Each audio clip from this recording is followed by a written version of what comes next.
What's up, everybody? Welcome back to another installment of Politapod. Welcome back. Today we have Trump brings receipts. Okay? He brings receipts. Let's see what to. Take the abuse. We created the new Department of Government Efficiency, which you may have heard about. DOGE, which is now waging war on government waste, fraud, and abuse. And okay, that's going to go with the Maxine Waters video. This part, the second part, I guess. I don't know.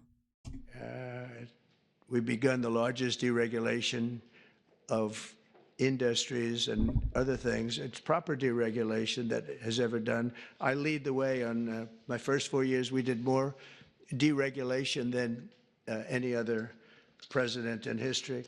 And I brought a little list along that I thought I'd just read some of the places when you mentioned DOGE, some of the places that this money has gone. And these are the ones that I feel I could read. There are some that are so nasty and dirty and horrible that I don't want to really read them because I assume they have television on. I have a guarantee they do. I let the press in today because we have nothing to hide, right?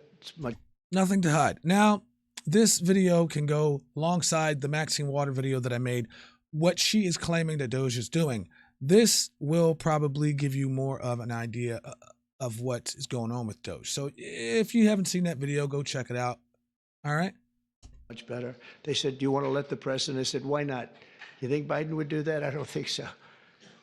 $520 million was given for a consultant to do ESG, that's environmental, social, and governance investments in Africa. $520 million, $25 million to promote biodiversity, conservation, and social responsibility behavior in the country of Colombia. $25 million, $40 million to improve the social and economic inclusion of sedentary migrants. They have no place in particular they were thinking of. There is no location. The money was sent out, but they have no idea where it's going. $42 million for social and behavior changes in Uganda, and $10 million for Mozambique medical male circumcision. People that want to be or have to be circumcised in Mozambique. $14 million for improving public procurement in Serbia. Okay, now this is all the stuff they found in these departments, for corruption. I guess not corruption, but just funding that was not needed, going places that it shouldn't have been going. Again, I'm going to go back to the Maxine Waters video where she's just spewing out a whole bunch of things about what Doge is trying to do and that they have their hands on everybody's information and this and that. Have you seen them talk about anybody in America's information? No, this is all what these government agencies have been taking money and putting it into. So, and he's actually reading the receipts, I guess the receipts they call them, with everything that's, here. We don't know how they got it, where they got it from, but there has been said that this is all transparency, so we can go actually get the same ones from the places or something like that. I don't know how to do it, but so that we still have access to all of this information that he's reading to go see for ourselves, and we could always do research on it. We could also do research on anything that anybody says, but Maxine Waters is just up there spewing stuff, and then a lot of these guys are just spewing stuff about what Doge is trying to do, but there is no receipts. We have not seen anything yet. It's just fear-mongering and talking. $486 million to a consortium for elections and political process strengthening, which $22 million was for inclusive participatory political process in Moldova, and $21 million going to my friend, Prime Minister Modi in India, for voter turnout.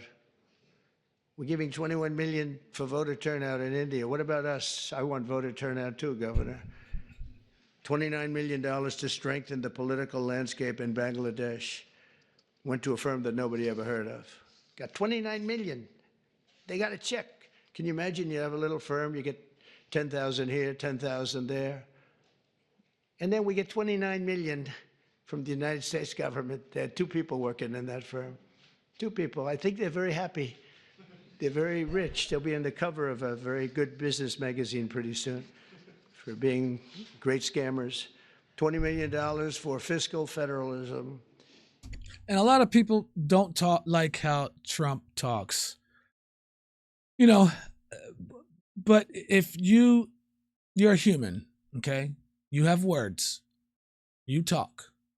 Who else doesn't talk the way they feel? Now, is there a certain type of way that a president should talk? I don't think so. I don't think so.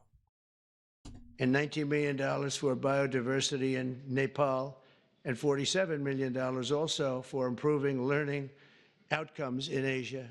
Asia got a lot of money. $50 million plus another $50 million for condoms for Hamas.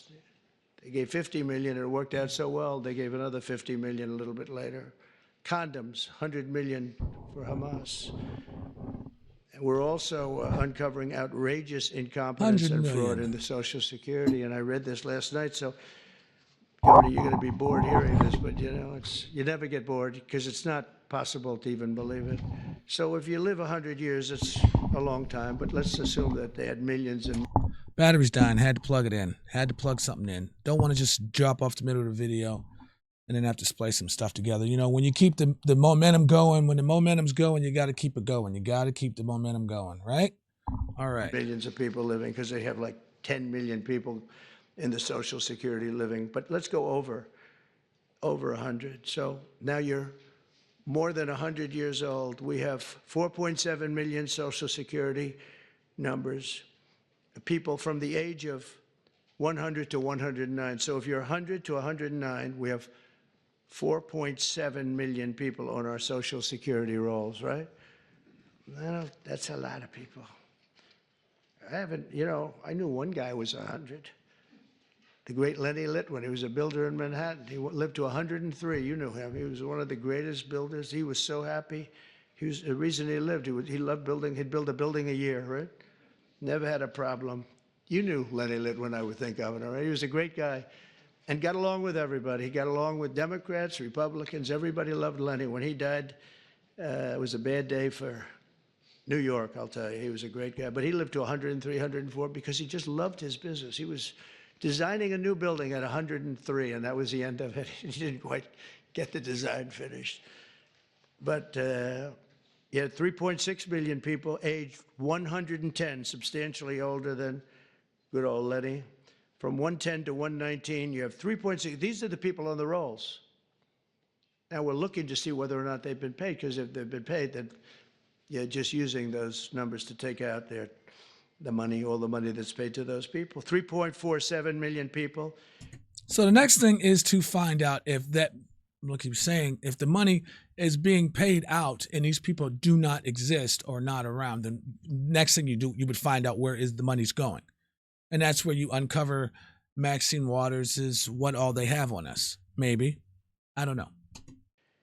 From the age of 120 to 129. 3.9 million people aged 130 to 139. 3.5 million people aged 140 years old to 149 years old. I think this is the case for Pam. I think I might give you this, Pam. Just, you can have it. In fact, I will. Pam, you got some work coming. You got some work, Pam. Got a lot of work. 1.3 million from age 150. There's 1.3 million people, they're saying, are alive and receiving Social Security. Now, that's the only thing we're checking. Are they receiving it? Because if they're receiving it, that makes it much worse. Mm-hmm. If they're not receiving it, that just makes it incompetent. They shouldn't be on the rolls.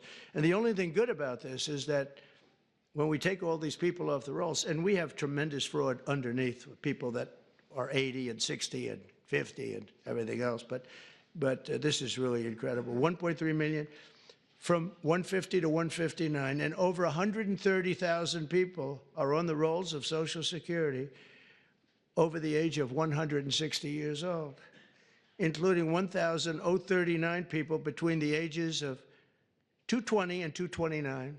So we have, think of that, we have 1,039 people who are 220 years old to 229.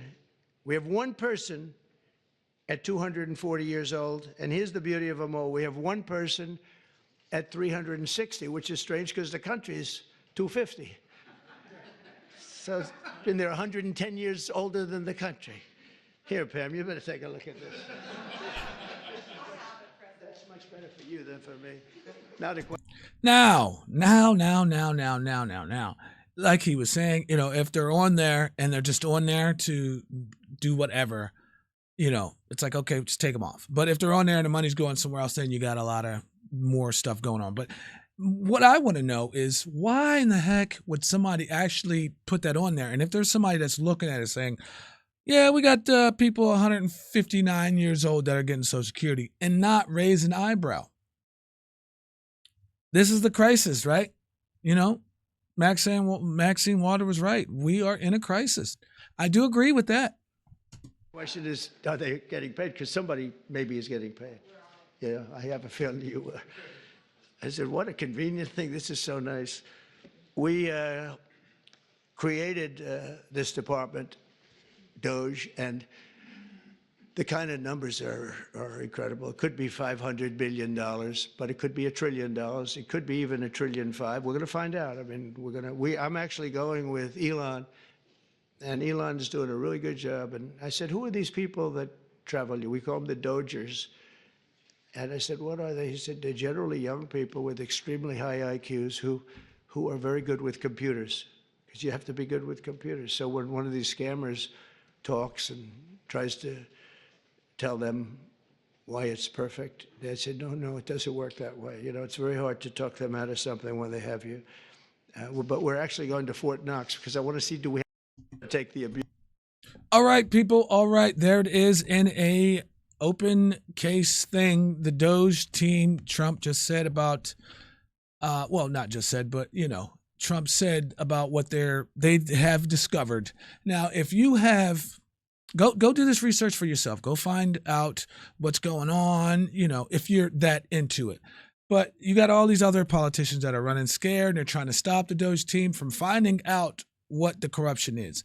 It doesn't seem like they want to go after individual people, like when they set up the IRS, like 800 people for the IRS and started giving them guns. I don't know. I never went down that rabbit hole to find out how much that developed, if they did hire like 82 or 800 more IRS people and gave them guns and all that. I remember the story about that, and I might have to look for that story to do it.